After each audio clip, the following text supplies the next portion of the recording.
నా చెట్టు చూసారా? వీటిని బ్రహ్మజముడు లేదా క్యాట్కస్ అంటారు. చూడండి, మా చిన్నప్పుడైతే అన్ని రోడ్లకి అటుపక్కల ఇటుపక్కల ఫుల్గా ఉండేవి. కానీ కాలక్రమేణా ఎక్కడో ఓ చెట్టు అయింది. కానీ ఎక్కడైతే ఈ చెట్టు ఉంది కదా, దీన్ని ప్రతిసారి వచ్చినప్పుడల్లా చూసుకొని పోతుంటాను ఉందా లేదా అని, కాయలు ఉన్నాయా అని. చూడండి, ఇప్పుడు చాలా వరకు పచ్చికాయలు ఉన్నాయి. సో పండుగను వెతుకుతాను. ఇవి ఎలా ఉంటాయంటే, ఇదిగో పచ్చి ఎలా ఉంటాయి చూడండి, క్లియర్గా చూపిస్తాను. ఇదిగో పచ్చిది, అది కొంచెం పింక్గా ఉంది, పండినట్టు ఉంది, కోసాను.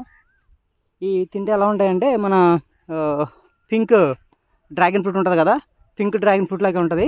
చూపిస్తాను అవి ఎలా కోస్తారు, వాటిని ఎలా తింటారు అనేది కూడా చూపిస్తాను. చూడండి ఫ్రెండ్స్, ఇదిగోండి ఇక్కడ నుంచి చూడండి, ఇదిగోండి పింక్ పడుతుందా? యా, దీన్ని మనం జాగ్రత్త అండి, ఎందుకంటే ముళ్ళు ఉంటాయి ఫుల్గా, చెట్టు నిండా ముళ్ళు ఉంటాయి, గుచ్చుకుంటే ఇంకా కాయకు కూడా ముళ్ళు ఉంటాయి, అది కూడా అబ్జర్వ్ చేసుకోవాలి మనం. తీసాను, ఇదిగోండి చూసారు కదా.